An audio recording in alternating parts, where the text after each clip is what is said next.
It started with a simple idea: a court. Not a stadium, not an arena, just a court. Concrete, hoops, lines. Michael B.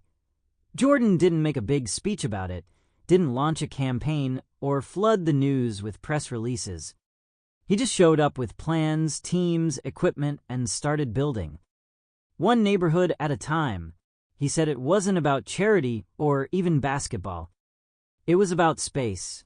A space for movement, for challenge, for kids to burn off the weight of their lives through the rhythm of a ball and the squeak of sneakers.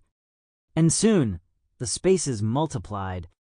First in cities he knew, then in places that had never seen someone with his status drive down their cracked roads. He didn't pick the richest places or the safest. He picked where courts were broken or never existed at all, where kids played on dirt with a rim nailed to a tree. And then came the school, just a name on a request form, buried in a pile of others. A public high school on the edge of town, overlooked and underfunded, with a team that practiced in a parking lot and painted faded lines on asphalt. Michael's team found the letter. A teacher had written it, not even expecting a reply. She'd attached drawings made by the students, rough sketches of the court they dreamed of. He read every word, and 3 weeks later he was there. No warning, no ceremony. The trucks rolled in before sunrise, and by the time school started, the concrete was being poured. The school thought it was a mistake. But the workers said one name: Michael. When they asked, "Michael who?" they just smiled. Kids gathered at the windows, phones pressed to the glass. They watched as every hour transformed the empty yard into something real. A fence went up, poles, backboards, rims. They painted it blue and white, the school colors. Even added bleachers. No one believed it was actually him until he came back the next morning. Quiet, in a hoodie, walking the length of the court, bouncing a ball. He waved at the principal and nodded at the janitor, like he belonged there. And maybe in a way he did. By the end of that week, the court was finished. He left behind a full rack of balls, jerseys, gear, shoes, nets. Everything a team could need. Everything they'd never had. But more than that, he left behind a new sound, one the school hadn't heard before. The sound of practice, of laughter, rhythm, shouting, effort. Sneakers cutting sharp on clean court lines.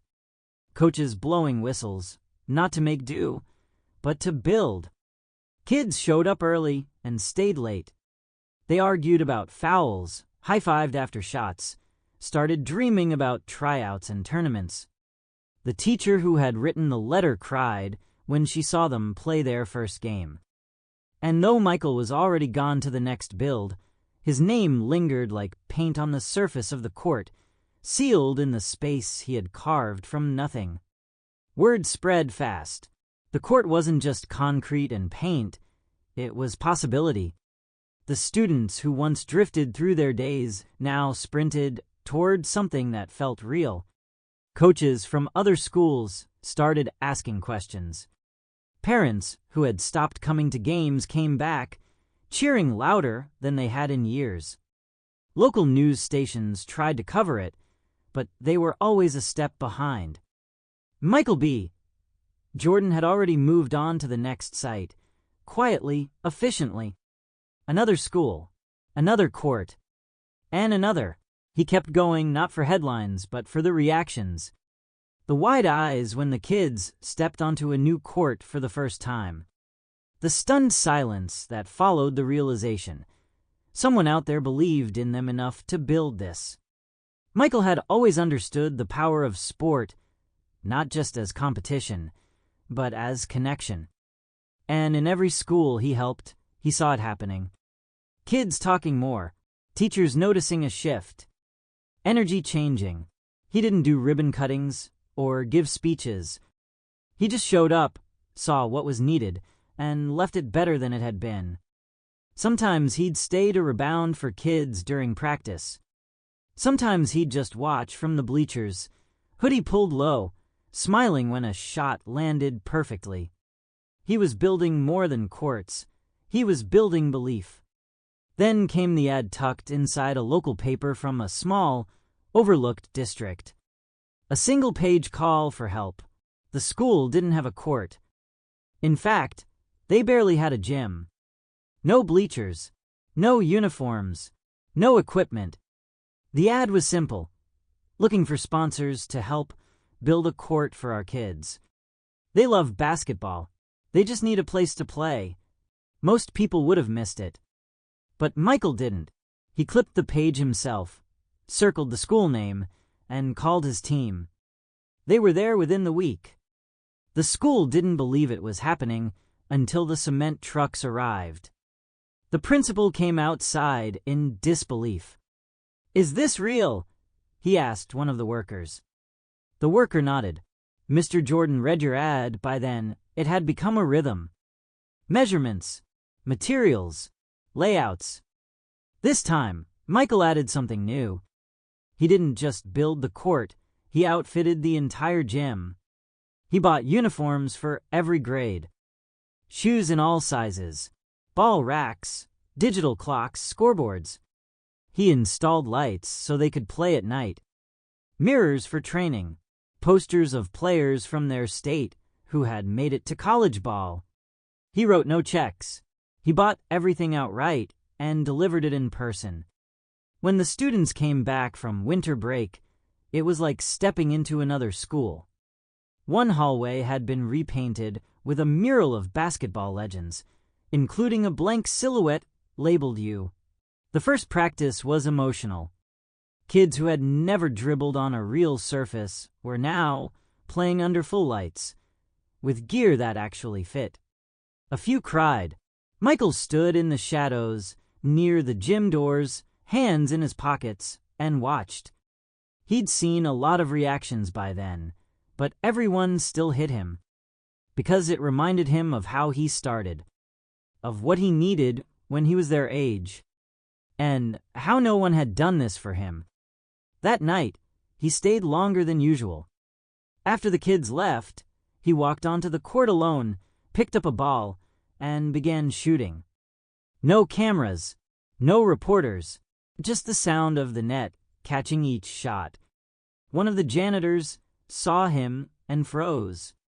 Michael turned, smiled, and passed him the ball. "You shoot," he said. The janitor laughed, missed badly, and they both cracked up. It wasn't about being good. It was about being there. The next day, the school announced a special assembly. Michael had already left, but he sent a message to be read aloud. It wasn't formal. It didn't mention fame or movies. Just a short note: use this court to become more than you ever thought you could. I believe in you. Now you believe in you.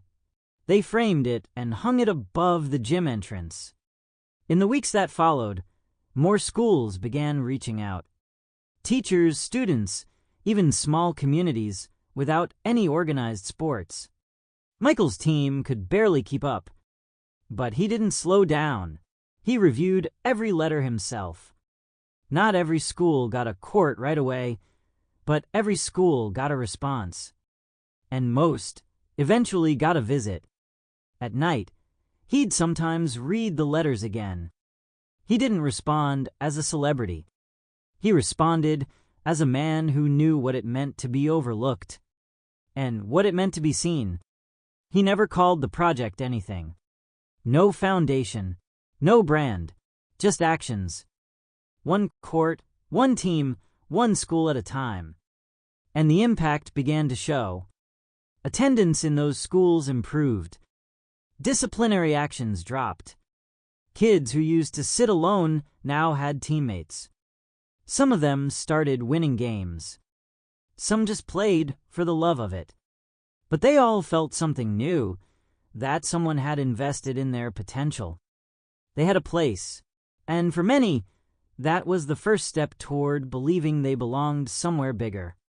It had been months since the last court was finished, but Michael couldn't get that one particular school out of his mind. The court he had built there, the reaction of the students, the raw joy in their movements, it stayed with him longer than the others. Something about that place had felt different. Not louder or more dramatic, just real. He kept getting updates through his team, photos, videos, emails from teachers. The students were training hard. They practiced daily, even after hours. They had formed a team and named it after a phrase Michael had written in his note to them. Believe in you. And now they were winning. They weren't just playing for fun anymore. They were becoming competitors.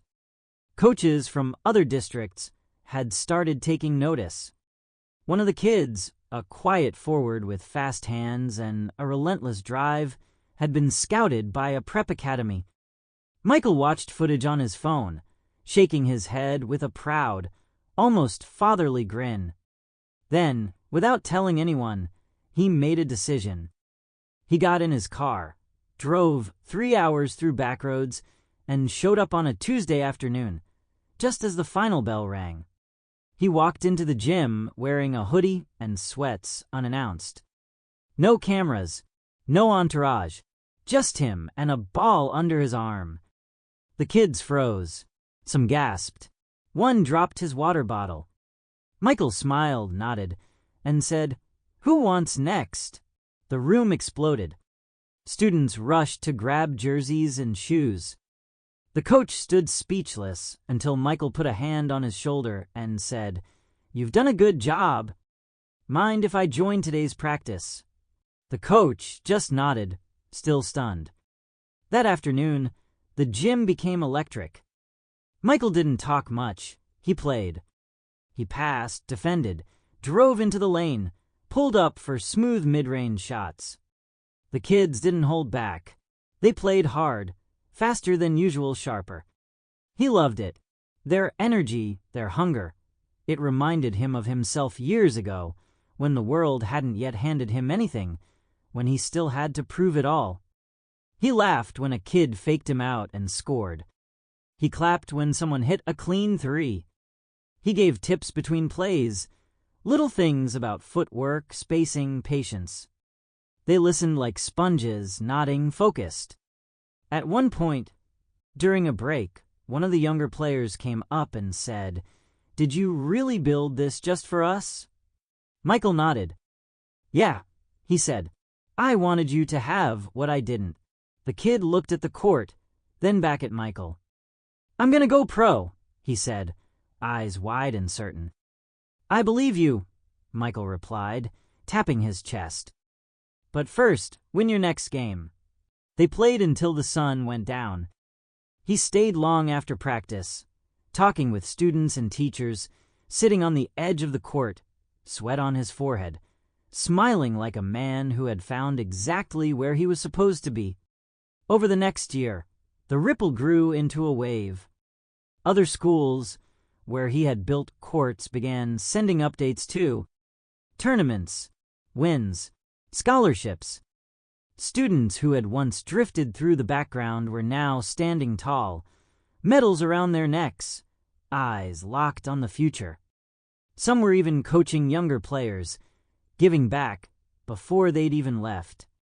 One girl from a rural district made it to a national youth championship. Another boy, who used to play in worn-out sneakers, now had a college offer on the table. They all credited their start to that first court, to the moment they realized someone had built a space just for them. Not because they were already great, but because they could be. Michael never took credit. He always deflected the praise to the kids, the coaches, the schools. But everyone knew without him, none of it would have happened. Eventually, a documentary crew asked to follow the impact. Michael said no. It wasn't about showing it off. It was about the work. Quiet, consistent, personal. The courts kept coming. The gear kept showing up. And every now and then, Michael would return to play.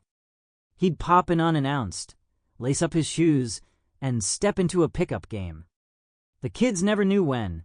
That was part of the magic. They always had to be ready. And they were.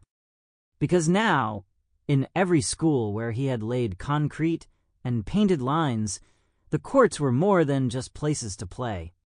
They were spaces where identity was formed, where kids discovered their worth, where discipline met purpose. And in those spaces, something powerful happened. Basketball became more than a sport. It became a language of hope. The kind of hope that could carry a kid from a forgotten corner of the map into the heart of a stadium, or into a college classroom, or back into their community to build their own court one day. Michael watched it all from the sidelines, often unseen, always proud. He knew the wins would come and go, the medals would fade, but the belief, that lived forever.